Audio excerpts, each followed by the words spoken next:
Kurir paket selalu diberi uang tips besar jika mengirim paket ke rumah ibu ini. Ternyata ibu ini adalah... Seperti apa kelanjutan ceritanya? Simak videonya sampai selesai. Semoga kalian yang menonton video ini selalu diberikan kesehatan dan rezeki yang melimpah. Amin. Hari itu, cuaca panas terik saat Ratno baru selesai makan siang di warteg depan gudang ekspedisi. Dia baru 2 minggu kerja sebagai kurir pengganti lepas di perusahaan pengiriman barang daerah Kuncen. Masih baru, jadi apapun rute yang dikasih, dia jalani saja. Ratno, ini ada satu lagi sebelum kamu pulang. Kirim ke Jalan Kenanga, RT 06, RW 13, kata Pak Suryo, koordinator gudang, sambil menyerahkan paket kecil dibungkus rapi. Ratno mengambil paketnya, menaruh di tas belakang motornya, lalu mengangguk. Siapa?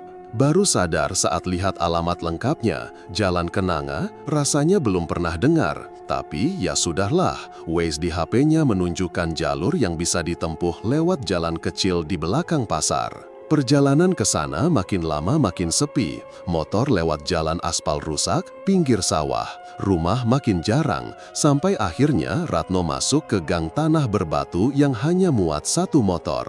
Pas udah hampir nyampe, GPS-nya mulai ngaco. Titik lokasi di peta nggak gerak, padahal motornya masih jalan terus. Aneh nih, padahal sinyal full. Gumam Ratno pelan. Setelah beberapa tikungan aneh yang seakan gak ada ujungnya, akhirnya dia sampai juga. Di depannya berdiri rumah tua 1 lantai, tembok putih kekuningan, jendela kayu, dan halaman kecil dengan bunga kamboja di pojok. Sepi, gak ada suara apapun, tapi rumahnya bersih, terawat. Ratno matikan mesin motor, turun dan mengetuk pintu. Tok tok tok. Beberapa detik kemudian pintunya terbuka. Seorang perempuan paruh baya keluar. Rambutnya disanggul pakai daster bunga-bunga. Wajahnya kalem tapi matanya tajam, senyumnya lebar. Iya mas, paket ya?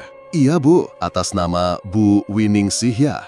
Betul, itu saya. Ratno menyerahkan paketnya. Bu Winingsih menerimanya dengan 2 tangan, lalu masuk ke dalam sebentar. Ia kembali sambil menyodorkan uang. Nih mas, terima kasih ya, udah jauh-jauh nganter. Ratno menatap uang itu, 2 lembar 50 ribuan. Loh Bu, ini kelebihan. Ongkos kirimnya kan udah dibayar online, nggak perlu bayar apa-apa lagi. Tidak apa-apa Mas, anggap aja uang jajan, biar kamu semangat kerja. Ratno sempat ragu, tapi akhirnya menerima juga. Jarang-jarang kurir dikasih tips segede itu. Biasanya paling banter dikasih teh botol atau gorengan. Terima kasih ya Bu. Iya, hati-hati di jalan, kata Bu Winingsih sambil menutup pintu perlahan. Ratno naik motor lagi, tapi saat ia putar balik dan mulai jalan pulang, perasaan aneh mulai muncul. Jalan yang tadi dia lewati rasanya nggak sama. Yang tadinya ada batu besar di tikungan, sekarang nggak ada. Tadi dia lewat kandang kambing, sekarang malah kebun bambu. Dia mulai panik, muter 2 kali tapi nggak juga nemu jalan besar. Sampai akhirnya dia lihat sebuah papan kecil tua bertuliskan arah pasar Kuncen, Ca. Nah, ini baru bener, ucapnya lega. Setelah motoran hampir 15 menit lagi, akhirnya dia keluar juga ke jalan yang dikenalnya. Napasnya lega, tapi tetap ada rasa nggak enak. Sampai gudang, hari udah sore. Ratno lapor ke Pak Suryo dan ngembaliin data pengantaran. Pak, itu alamat yang di Jalan Kenanga tadi kok sepi banget ya? Saya tadi juga sempat nyasar, GPS-nya ngaco. Pak Suryo cuma nyengir, namanya juga pelosok, kadang sinyalnya suka hilang. 2 hari setelah pengantaran pertama ke rumah Bu Winingsih, Ratno kembali mendapat rute ke alamat yang sama. Kali ini tanpa banyak tanya, ia langsung ambil motornya dan berangkat. Dalam hati, ia malah senang. Siapa tahu dikasih tips lagi, lumayan buat nambah-nambah bayar kos. Perjalanan kali ini agak berbeda.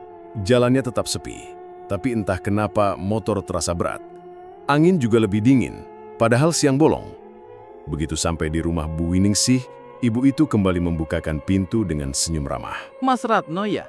Wah, saya seneng banget kalau Mas yang nganter. Kata Bu Winingsih sambil menerima paket. Ratno tersenyum sopan. Kebetulan saya yang kebagian rute, Bu. Ini saya kasih lagi buat Mas. Nggak seberapa, tapi semoga berkah ya. 2 lembar 100 ribuan. Ratno sempat bingung. Tapi lagi-lagi, akhirnya menerima juga. Terima kasih banyak, Bu. Bu Winingsih hanya tersenyum, lalu menutup pintu. Ratno berdiri sebentar di depan rumah. Ia memperhatikan sekitar. Rumah-rumah di kanan kirinya semuanya tertutup rapat. Ada yang jendelanya bolong.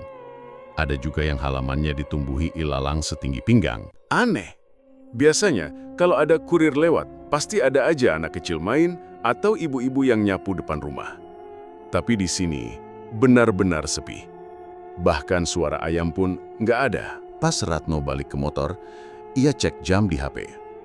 Sudah hampir jam 11 siang, tapi matahari terasa masih seperti jam 8 pagi. Cahaya masih redup, bayangan belum tajam. Apa karena banyak pohon ya? Pikirnya, tapi dari tadi dia nggak ngerasa lewat hutan. Di sekitarnya justru lebih banyak tanah lapang kosong. Saat motornya melewati tikungan keluar gang, ia coba melirik ke spion. Tapi anehnya, rumah Bu Winingsih nggak kelihatan lagi, padahal baru aja dilewati. Nah, loh, tadi beneran lewat sini kan? Ratno sempat ingin balik lagi buat ngecek, tapi perasaan gak enak muncul. Akhirnya, ia lanjut jalan pulang ke gudang. Sore harinya, di ruang istirahat gudang, Ratno duduk bareng dua temennya, Andri dan Gilang, sesama kurir. Kalian pernah nggak dapat rute ke Jalan Kenanga RT 06 RW 13? Tanya Ratno sambil nyeruput kopi saset. Andri mengernyit. Jalan Kenanga yang di belakang pasar. Iya, rumah paling ujung.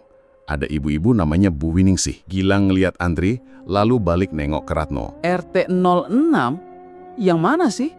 Setahu gue Jalan Kenanga cuma sampai RT 04 deh. Ratno langsung merogoh HP dan buka rute pengiriman terakhirnya. Tapi anehnya, data pengiriman itu hilang dari histori.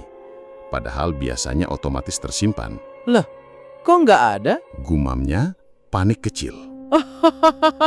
Jangan-jangan kamu halu noh, nganter ke dimensi lain. Gue serius gue udah 2 kali ke sana. Dikasih tips gede pula, 100.000 2 lembar. Gilang melotot. 200.000? Gila, tips segitu sih nggak masuk akal. Lu nganter apa? Berlian? Enggak, cuma paket kecil dibungkus rapi. Kayak buku atau baju. Andri ikut penasaran. Lu yakin rumahnya beneran ada? Jangan-jangan Ratno mulai merasa aneh sendiri. Tadinya dia mikir semua itu cuma keberuntungan. Tapi sekarang, makin dipikir, makin janggal. Jam 11 siang tapi matahari belum terik. Jalan pulangnya berubah-ubah. Rumah yang tiba-tiba nggak kelihatan di spion. Dan sekarang nggak ada satupun temennya yang pernah antar ke alamat itu. Ada yang janggal, bro. Serius deh. Kata Ratno pelan. Lu pernah coba cari alamat itu di Google Maps? Tanya Gilang. Udah, tapi di map RT 06 nggak muncul. Gilang mendecak pelan. Serem juga ya. Andri ikut nyamber. Gua jadi ingat cerita lama. Dulu katanya pernah ada kampung yang hilang di daerah situ. Tapi gua kira cuma mitos. Ratno diam. Perasaan gak enak di dadanya makin kuat. Tapi di satu sisi, rasa penasarannya juga makin gede. Malamnya, Ratno duduk di kosannya sambil ngelamun. Duit dari Bu Winingsih ditaruh di meja. Dia sempat kepikiran buat ngecek nomornya. Barangkali ada yang aneh. Satu lembar terlihat agak beda. Warna merahnya lebih pudar seperti uang yang kelamaan dijemur. Ada sedikit sobekan di ujungnya. Pas dilihat angka serinya, ternyata serinya double dengan lembar lainnya. Mana mungkin? Masa dua uang punya nomor seri yang sama? Ratno berdiri cepat. Keringat dingin mulai keluar. Ia langsung ambil HP dan buka Google untuk cari tahu apakah uang bisa punya nomor seri yang sama. Dan jawabannya tidak mungkin. Nomor seri pada uang pasti unik. Dek, Ratno duduk pelan di kasur, memandangi dua lembar uang itu. Perlahan-lahan, satu hal mulai muncul di kepalanya. Selama ini, gua nganter kemana sih? Hari itu, suasana di gudang ekspedisi agak santai, karena sebagian besar pengiriman sudah selesai lebih awal. Ratno duduk sendirian di pojokan sambil nunggu jam pulang. Tapi pikirannya masih kepikiran soal uang tip aneh dan alamat misterius itu. Ia akhirnya memutuskan buat ngobrol sama Pak Dedi, kurir senior yang udah kerja lebih dari 10 tahun. Orangnya ramah dan sering cerita banyak hal soal tempat-tempat aneh selama nganter paket. Pas Pak Dedi baru balik dari pengantaran dan taruh helm, Ratno langsung nyamperin. "Pak Dedi, Mau nanya deh, pernah dengar alamat di Jalan Kenanga RT 06 RW 13? Pak Dedi nelap keringat pakai handuk kecil yang selalu dia bawa. Kenanga RT 06? Kayaknya familiar. Rumah paling ujung, Bu Winingsih. Saya udah 2 kali ngantar ke sana. Tapi kok aneh ya Pak? Sepi banget, rumah-rumah lain kosong. Tapi si ibunya ramah banget, malah dikasih tip gede. Pak Dedi langsung berhenti gerak. Tatapannya berubah serius. Kamu bilang Bu Winingsih? Ratno mengangguk. Iya, ibu-ibu Parubaya, pakai daster. Rumahnya bersih banget dibanding sekitar. Pak Dedi narik napas dalam. Rat, kamu yakin kamu nganter ke rumah itu minggu ini? Iya, kenapa emang? Pak Dedi duduk pelan di bangku samping Ratno. Nadanya pelan tapi berat. Rat, Jalan Kenanga RT 06 itu dulu pernah kebakaran hebat. Tahun 2001, waktu saya masih baru kerja di sini juga. Kebakaran? Tapi saya baru ke sana, Pak. Rumahnya masih berdiri kok.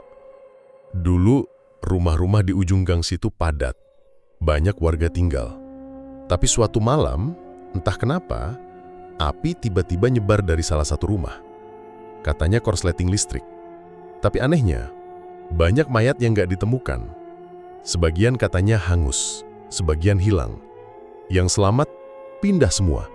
Sejak itu, lokasi itu dikenal angker. Ratno menelan ludah. Tapi yang saya lihat, beneran Pak. Masih ada rumah. Ada orangnya juga. Pak Dedi menatap lurus ke depan.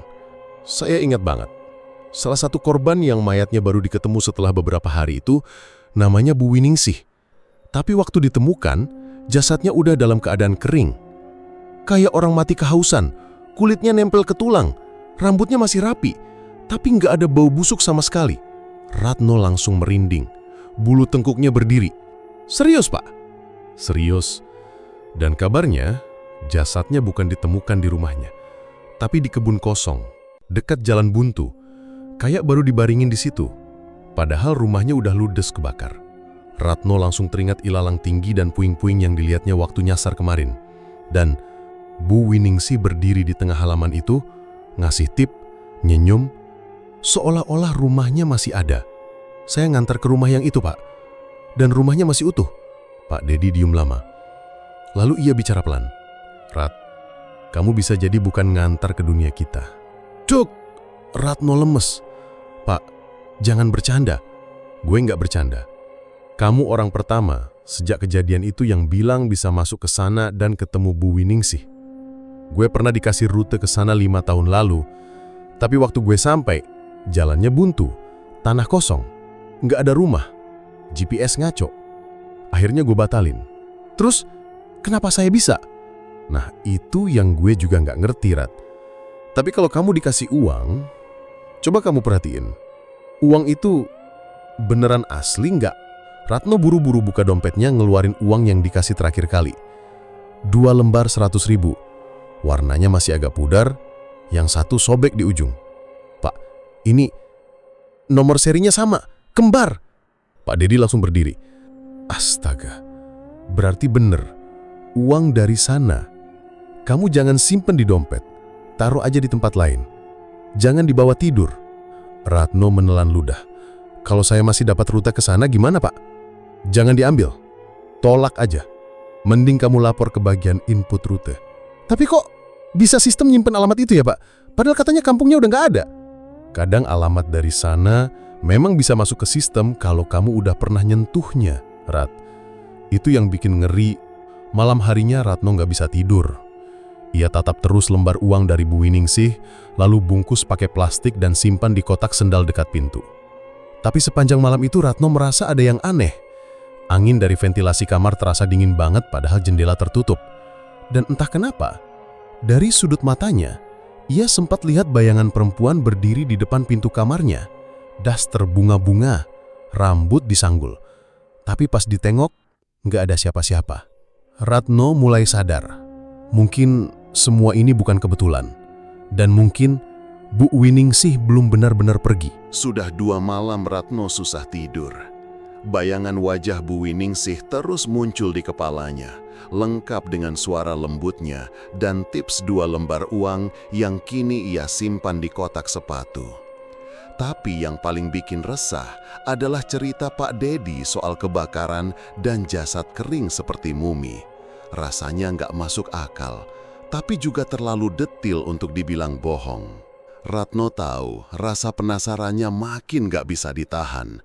Ia butuh bukti, harus lihat sendiri, harus tahu apa yang sebenarnya terjadi. Hari itu, sepulang kirim paket reguler, ia sengaja balik ke gudang dan menemui bagian admin rute. Namanya Mbak Yuli, orangnya ramah, jarang banyak tanya. Mak, bisa bantu input manual alamat? Saya mau ambil satu pengantaran lagi, Ucap Ratno. Loh, kamu belum capek? Tanya Mbak Yuli. Enggak kok, ini sekalian lewat arah kos saya, Jalan Kenanga RT 06 RW 13. Mbak Yuli sempat berhenti ngetik. RT 6 ini biasanya nggak muncul, tapi oke deh saya masukin. Ratno tersenyum tipis. Dalam hati ia lega. Kali ini dia bakal cari tahu sendiri. Beneran ada atau cuma mainan goib? Perjalanan sore itu lebih sepi dari biasanya. Jalanan ke arah belakang pasar seperti lebih sempit. Entah kenapa suasananya beda. Padahal dia hafal jalurnya. Tapi ada bagian-bagian yang seolah berubah. Pohon yang dulu nggak ada, pagar bambu yang terlihat lebih baru, dan jalanan batu yang lebih hancur. Begitu sampai di titik yang seharusnya rumah Bu Winingsih berdiri, Ratno langsung berhenti. Dia turun dari motor, berdiri mematung. Di hadapannya hanya ada tanah lapang, ditumbuhi ilalang tinggi dan beberapa puing-puing batu bata. Nggak ada rumah, nggak ada pagar, bahkan jalan masuk pun udah kayak tertutup semak. Loh, kok kosong? Gumamnya bingung. Dia maju pelan, membuka semak dengan tangan.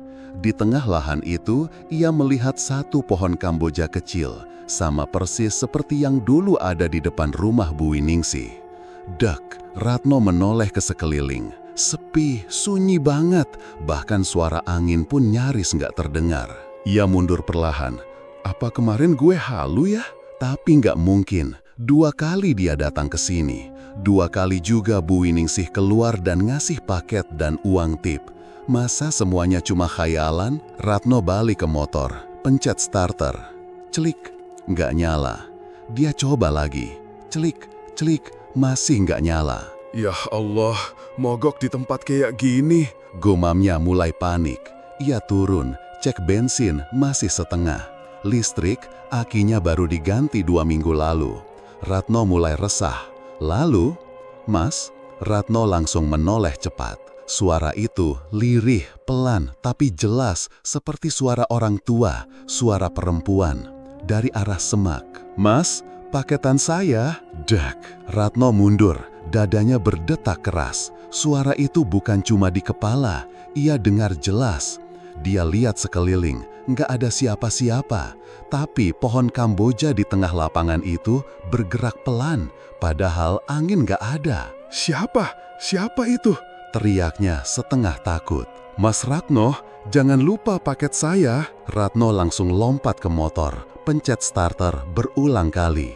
Celik, celik, brek. Mesin motor akhirnya nyala. Tanpa pikir panjang, dia tancap gas. Jalan berbatu itu ia lewati dengan kecepatan asal-asalan. Badannya goyang-goyang, tapi dia nggak peduli. Baru setelah sampai jalan aspal besar, ia berhenti. Napasnya ngos-ngosan, keringat dingin ngucur dari pelipis sampai punggung. Ia tengok ke belakang.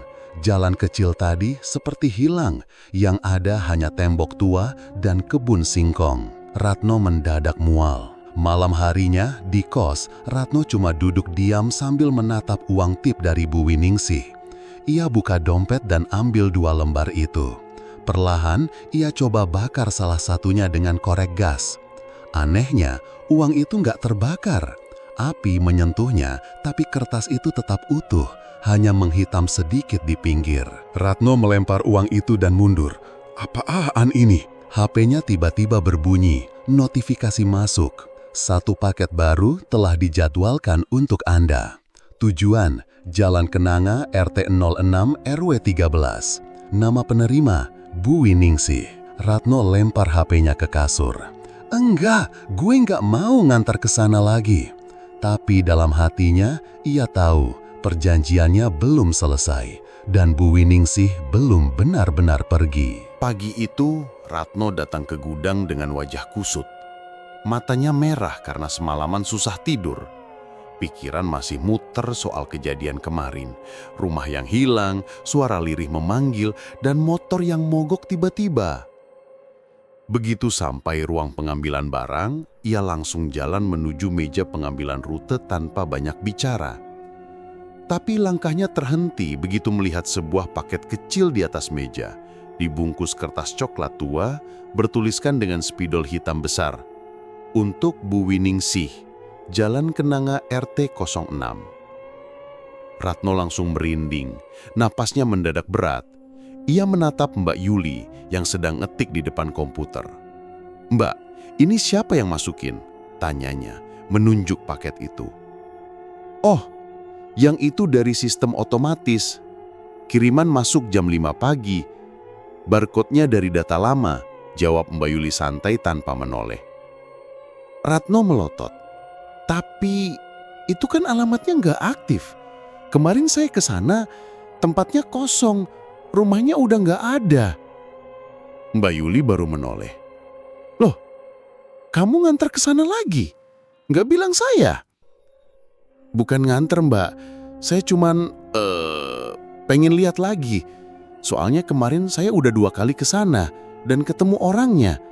Tapi terakhir ke sana, tempatnya udah kayak kebun kosong." Mbak Yuli ngernyit. "Tapi nama penerimanya masih terdaftar aktif. Biasanya kalau alamat udah nggak ada, sistem bakal nolak otomatis." "Pengirimnya siapa?" "Lah, itu dia. Nggak ada, nggak tercatat. Cuma muncul otomatis. Saya kira kamu yang minta kiriman buat Bu Winingsih lagi." Ratno mundur pelan. "Bukan saya, Mbak, sumpah." Mbak Yuli diam. "Kalau kamu takut, nanti saya kasih ke kurir lain aja." Ratno menunduk. Dalam hatinya bingung. Mau nolak, tapi rasa penasarannya belum selesai. Ia merasa ini bukan sekedar kebetulan. Ada sesuatu yang belum kelar. "Udah, Mbak, biar saya aja yang bawa," ujarnya akhirnya. Mbak Yuli mengangguk pelan. "Ya udah, hati-hati ya." Ratno duduk di pojokan gudang. Paket itu ia taruh di meja kecil, belum disentuh sejak tadi. Ukurannya kecil, kayak kotak sepatu mini. Bungkusnya kelihatan tua, kertas coklatnya sedikit kusam, tapi tulisan di atasnya masih jelas dan tebal. Tangannya gemetar saat menyentuh bagian pinggirnya. Cuma mau lihat isinya, nggak akan dibawa ke sana, cuma cek.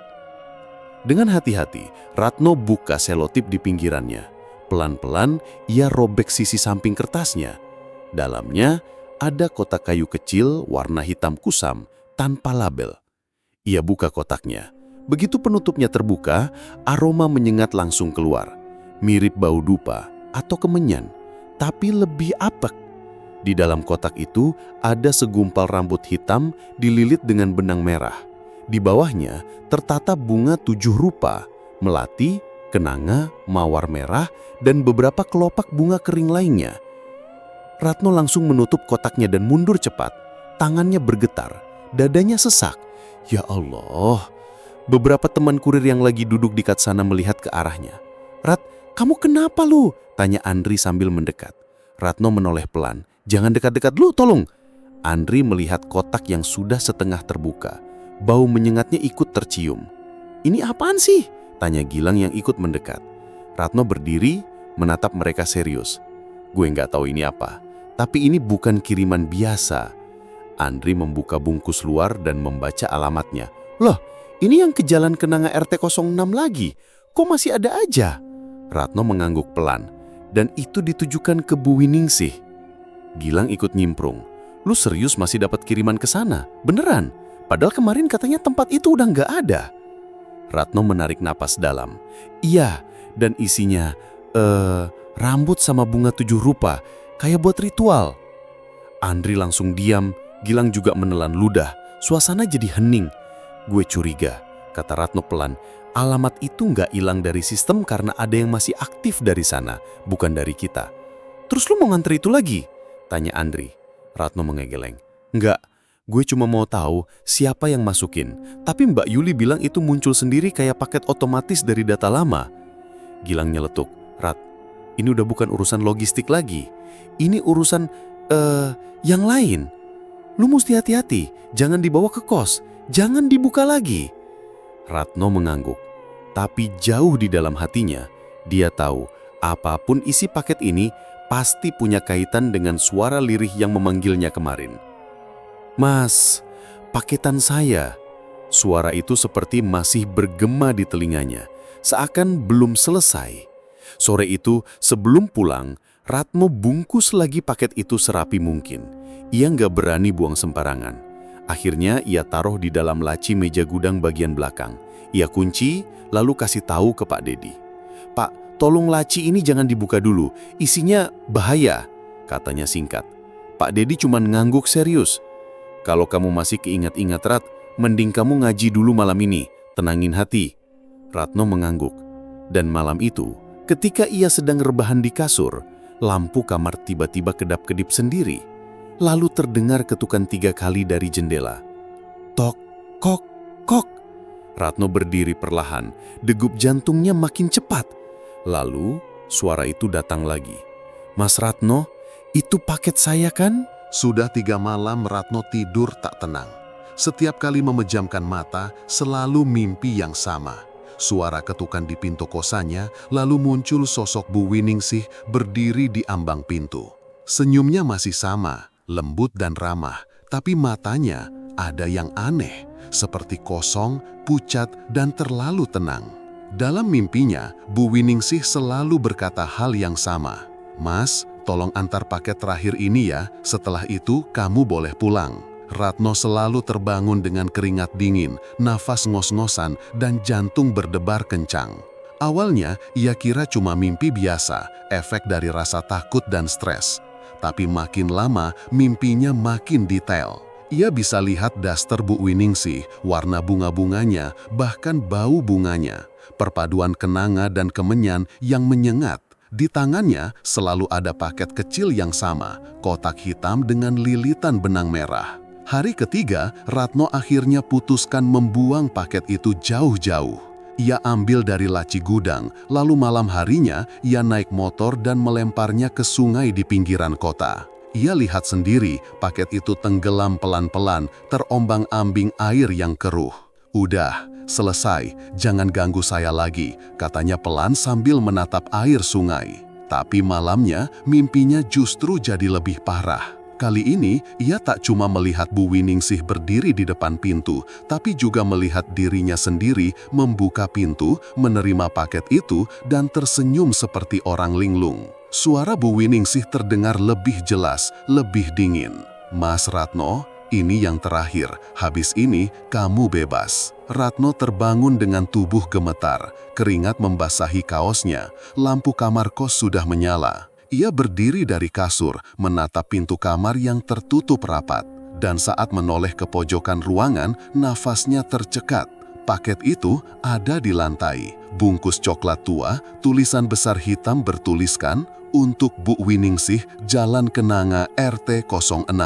Ratno langsung mundur. Tidak mungkin, itu udah gue buang. Tadi malam gue lihat sendiri ke sungai. Tangannya gemetar. Ia dekati paket itu pelan-pelan, lalu cubit pipinya keras. Sakit, ia nggak mimpi. Paket itu beneran balik.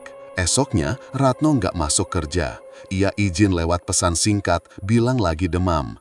Padahal tubuhnya sehat, tapi pikirannya kalut.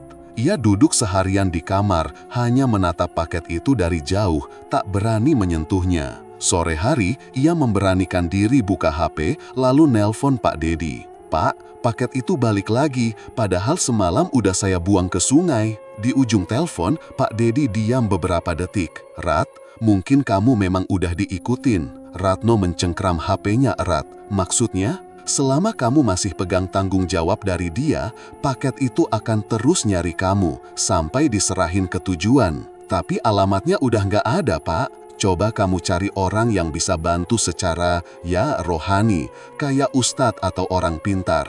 Tapi hati-hati juga, jangan sembarangan. Ratno mengangguk pelan. Saya ngerti, Pak. Setelah telepon ditutup, Ratno duduk termenung. Matanya kembali mengarah ke paket yang kini diletakkan di atas meja belajar. Anehnya, makin lama dipandang, bungkus paket itu kayak makin kusut, seperti ada yang bernafas dari dalam, seperti hidup. Malam itu, Ratno putuskan tidak tidur. Ia pasang video YouTube zikir malam, taruh air putih di gelas, dan baca Al-Fatihah pelan-pelan. Tapi, pukul 2 dini hari, lampu kamar berkedip-kedip sendiri. Kipas angin mati, HP mati, suara dari YouTube hilang. Lalu, tok tok tok. Ratno menoleh ke arah pintu. Ketukan itu pelan, tapi jelas, seperti di mimpinya. Mas Ratno, dek, Mas Ratno, ini paket terakhir saya. Ketukan berhenti, tapi suara langkah perlahan terdengar di dalam kamar. Padahal pintu belum dibuka. Ratno membalikkan tubuh perlahan. Bu Winingsih berdiri di samping meja belajar. Rambut disanggul, daster bunga-bunga, wajahnya pucat. Tapi yang paling menyeramkan, matanya hitam legam. Tak ada bola mata, hanya 2 lubang gelap yang menatap langsung ke arah Ratno. Tangannya menunjuk ke paket di meja. Mas, tolong antarkan. Seketika ruangan menjadi gelap. Ratno menjerit. Pagi harinya, ia ditemukan pingsan di lantai oleh tetangga kos yang kebetulan lewat dan mendengar suara jeritan. Ratno langsung dibawa ke klinik kecil dekat jalan raya. Untungnya tidak luka, hanya syok berat. Setelah sadar, ia hanya bilang satu hal ke tetangganya. Saya harus selesaikan pengiriman terakhir ini. Hari itu, Ratno berdiri lama di depan kaca jendela kosnya, memandangi langit mendung yang muram. Di meja belakangnya, paket coklat tua itu masih diam di tempatnya, seperti ikut mengawasi. Setelah semua mimpi, suara lirih dan teror malam yang ia alami, satu hal kini makin jelas. Ini bukan soal kiriman biasa, ini soal dirinya. Dan mungkin satu-satunya cara untuk bisa tenang adalah dengan menyelesaikan pengantaran terakhir. Kalau emang ini cara satu-satunya biar saya bebas, ya udah. Gumam Ratno sambil mengikat tali sepatu. Ia ambil paket itu, masukkan ke dalam tas ransel, dan keluar dari kos dengan hati berat. Jalan menuju Jalan Kenanga RT 06 sudah ia hafal, meski selama ini seperti berubah-ubah. Tapi hari ini ia yakin akan sampai. Ratno naik motor pelan. Waktu menunjukkan pukul 3 sore, tapi suasananya sudah seperti hampir maghrib. Awan menggumpal kelabu, jalanan sepi. Ia lewati warung-warung yang tutup, gang-gang yang hening, hingga akhirnya sampai di belokan menuju tempat yang dulu disebut Jalan Buntu. Tapi kali ini, jalannya terbuka, tidak ada ilalang tinggi, tidak ada puing rumah. Jalan batu kecil itu kini tampak bersih, seolah baru disapu. Ada pagar bambu di kiri kanan dan lampu minyak tergantung di beberapa sudut, menyala redup kekuningan meski masih sore. Ratno menelan ludah. Ia matikan mesin motor, turun dan dorong pelan sambil masuk ke jalan itu. Semakin dalam ia berjalan, suasana berubah drastis. Udara jadi dingin, tanah seperti lembab, padahal tidak hujan. Dan lalu ia melihatnya. Sebuah kampung. Rumah-rumah kayu berjajar rapi, bangunan joglo tua, dinding anyaman bambu, atap genteng kusam. Tapi semuanya terlihat hidup. Ada asap dapur mengepul, ada ibu-ibu menyapu halaman, anak kecil duduk di beranda. Tapi semuanya terasa aneh. Semua orang di kampung itu tidak bersuara. Mereka hanya melihat Ratno dengan tatapan kosong.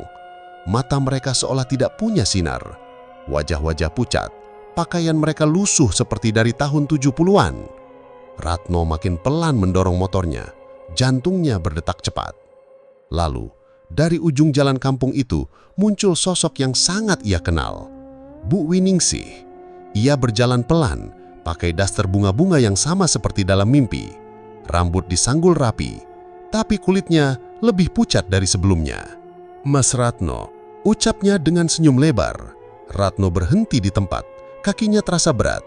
Saya tahu, Mas Ratno pasti datang. Terima kasih ya, sudah antar semua paketnya. Ratno mencoba bicara, tapi tenggorokannya kering. Saya cuma mau balikin ini. Habis itu, saya pulang. Bu Winingsih tersenyum lebih lebar. Mas Ratno, Kamu sudah bagian dari sini sekarang. Dek. Apa maksudnya, Bu? Kamu sudah datang 3 kali. Sudah menyelesaikan semua kiriman. Itu tandanya kamu diterima di kampung ini. Nggak semua orang bisa masuk ke sini, Mas. Tiba-tiba, suara-suara mulai terdengar dari rumah-rumah. Pintu terbuka. Para warga mulai keluar pelan-pelan, masih dengan tatapan kosong. Mereka mengangguk ke arah Ratno. Ada yang senyum, tapi senyum mereka dingin, kaku, seperti topeng. Ratno melangkah mundur. Enggak, Bu. Saya cuma kurir. Saya bukan bagian dari siapa-siapa. Tapi kamu yang terakhir. Setelah ini, tak ada lagi yang datang. Ratno langsung putar balik, naik ke motornya dan starter. Tapi mesin motor mati. Lagi. Ia coba lagi. Ceklik, ceklik, ceklik. Semua warga mulai mendekat. Suara mereka mulai terdengar, gumaman pelan seperti doa. Ada yang bawa dupa, ada yang menabur bunga. Mereka mengelilingi Ratno. Mas, ini rumahmu sekarang. Ratno lompat dari motor, lari secepat mungkin ke arah jalan keluar. Tapi begitu ia sampai di ujung jalan, jalan itu hilang. Yang ada hanya tembok tinggi dan deretan pohon bambu. Seolah kampung ini sekarang berdiri di tengah hutan tertutup. Tak ada lagi jalan keluar. Enggak! Teriak Ratno panik. Ia tendang tanah, teriak, panggil nama siapa saja, tapi tak ada yang merespons. Suara-suara di belakangnya makin dekat. Mas Ratno, terima kasih sudah antar. Sekarang giliranmu yang tinggal. Ia balik badan. Di hadapannya, puluhan warga kampung itu berdiri diam, menatapnya. Dan Bu Winingsih berdiri paling depan sambil memegang paket yang ia bawa. Dengan suara pelan, ia berkata, Terakhir kali kami dapat kiriman. Kurirnya juga mencoba lari. Tapi dia tetap tinggal. Sekarang, giliran Mas Ratno. Ratno mundur lagi, matanya mencari jalan keluar. Tapi tak ada. Ia terjebak. Sudah seminggu Ratno nggak nongol di gudang ekspedisi. Awalnya teman-temannya mengira dia sakit atau mungkin pulang kamping tanpa pamit. Soalnya dia memang orangnya tertutup.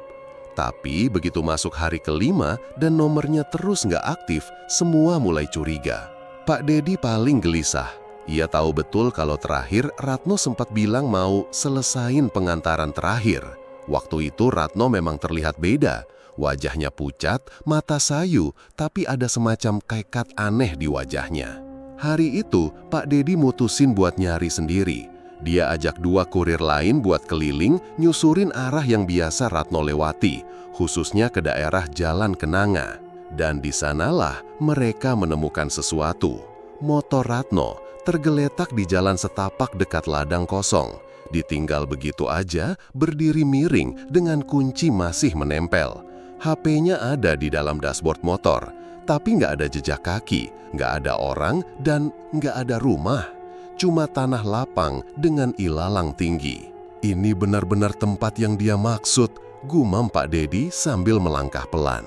Andri, salah satu kurir yang ikut ngelihatin sekeliling dengan cemas. Tapi orangnya kemana, Pak? Masa hilang gitu aja? Pak Dedi menggeleng pelan. Kalau feeling saya benar, Ratno nggak pergi kemana-mana. Dia masih di sini, cuma kita nggak bisa lihat. Kabar soal Ratno menghilang cepat nyebar di kantor. Admin rute, Mbak Yuli, syok waktu tahu. Dia bahkan masih nyimpen catatan manual permintaan pengantaran terakhir Ratno. Kangalnya sesuai, nama penerimanya juga jelas tertulis. Bu Winingsih, Jalan Kenanga, RT 06 RW 13. Tapi anehnya, saat dicek ulang, data itu hilang dari sistem. Seperti nggak pernah ada, bahkan barcode pengirimannya nggak bisa dilacak. Ini nggak masuk akal, kata Mbak Yuli sambil ngetik berkali-kali. Harusnya masih ada di log lama, tapi layar monitor tetap kosong. Hari terus berjalan. 3 minggu setelah Ratno dinyatakan hilang, perusahaan mulai buka lowongan kurir baru untuk menggantikan posisinya. Namanya Rangga, pemuda umur 22 tahun baru lulus sekolah. Hari pertama kerja, ia dapat rute ringan, antar paket sekitar kota. Tapi hari ketiga, saat Mbak Yuli iseng ngecek sistem otomatis, muncul lagi alamat lama. Bu Winingsih, Jalan Kenanga, RT 06. Mbak Yuli sempat terdiam, Lalu pelan-pelan ia panggil Rangga. "Mas, ini paket tambahan, ambil yang ini ya. Tapi kalau arah ke sana agak aneh, balik aja, jangan maksa." Rangga cuma angguk, "Siap mbak." Dan sore itu ia berangkat. Besoknya di ruang istirahat Rangga cerita ke teman-teman kurir sambil ketawa kecil. "Aneh loh, kemarin saya antar ke ujung Jalan Kenanga. GPS sempat muter-muter tapi ketemu juga rumahnya. Rumah tua gitu tapi bersih. Ibu-ibunya baik banget." Pak Dedi yang sedang nyeruput kopi langsung berhenti. "Ibu-ibunya? Maksudnya siapa?" "Namanya Bu Winingsih katanya. Ramah, malah ngasih saya tip 100.000. Andri dan Gilang saling pandang. Wajah mereka langsung berubah tegang. Rangga heran lihat reaksi mereka. "Loh, kenapa emang?" Pak Dedi pelan-pelan taruh gelasnya. "Mas, kamu yakin rumahnya ada? Rumah kayu, ada pohon Kamboja." "Iya, persis. Ada bau kemenyan juga sedikit. Tapi suasananya adem, tenang, kayak desa zaman dulu." Pak Dedi menarik napas dalam. "Mas Rangga, kamu dengar nama Ratno?" Rangga berpikir, "Kayaknya pernah dibilangin waktu saya masuk pertama, yang hilang itu ya." Pak Dedi mengangguk pelan. Dia terakhir nganter ke alamat yang sama. Rangga mulai merasa nggak enak. "Maksudnya?" Andri akhirnya angkat suara. "Mas, tolong, kalau besok muncul alamat itu lagi, jangan diambil. Laporkan ke admin, biar kami yang urus." Rangga cuma diam, tangannya masih megang uang 100.000 yang tadi sempat ia tunjukkan ke teman-teman. Lembarannya sedikit kusut, warna agak pudar. Pak Dedi mengambil uang itu, meneliti sebentar, lalu menarik lembar yang pernah disimpan diam-diam, uang dari Ratno. Nomor serinya sama. Semua yang ada di ruangan langsung diam, udara seolah jadi lebih dingin. Pak Dedi menatap lembar uang itu lama, lalu berkata pelan, dia belum selesai, dan sekarang dia cari kurir baru. Sejak malam itu, setiap Jumat Kliwon selalu ada kurir baru yang tiba-tiba dapat rute otomatis menuju Jalan Kenanga RT 06. Mereka cerita hal yang mirip. Ibu-ibu ramah, rumah tua tapi bersih, tipsnya gede, bungkus paketnya beda dari biasanya. Ada bau kemenyan dikit, tapi adem. Tapi tak semua dari mereka balik cerita. 2 di antaranya keluar kerja seminggu kemudian. 1 lagi pindah kota tanpa pamit. Dan Ratno tak pernah ditemukan. Tapi sebagian percaya dia masih ada di sana. Di kampung yang tak tercatat di peta. Masih pegang paket, masih tersenyum, masih menunggu teman kurir berikutnya.